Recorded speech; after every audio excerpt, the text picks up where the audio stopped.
今日帶我去邊度玩？今日帶你行一行街市。街市今日咧，我哋睇一套京吳新苑嘅靚房啊！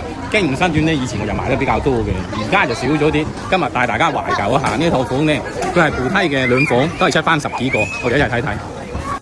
我係開產彭經理，今日大家睇一套京吳新苑嘅靚房。咁我哋而家睇緊呢套房咧，係65.26個方嘅，大概66個方嘅兩房一廳嘅呢個戶型。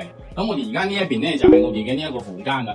咁呢個房間呢一邊呢隻陽台咧就係南向嘅，呢一邊啊光線相當好嘅。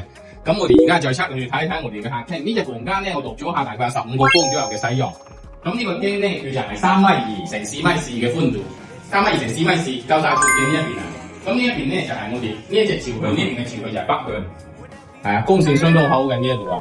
因為而家我哋係舊城改造緊，咁所以咧係比較嘈少少嘅。咁呢條就係我哋嘅大門啦，大門嘅右邊都係另外一隻房間。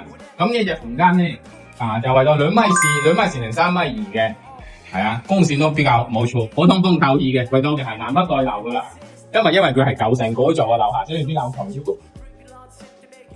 咁而家我哋嘅廳同埋房間都睇到啦。咁我哋睇一睇我哋嘅廚房。咁廚房咧就喺我哋嘅廳嘅左邊呢一邊。咁呢個廚房就都好實用嘅，大概3-4個人操作都未有問題嘅。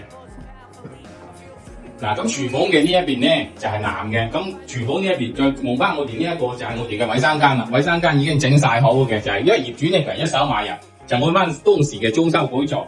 咁而家咧業主咧就係以前咧人哋就27俾佢都冇7到，咁而家啦17就可以擁有啦。咁想睇房嘅話，彭經理。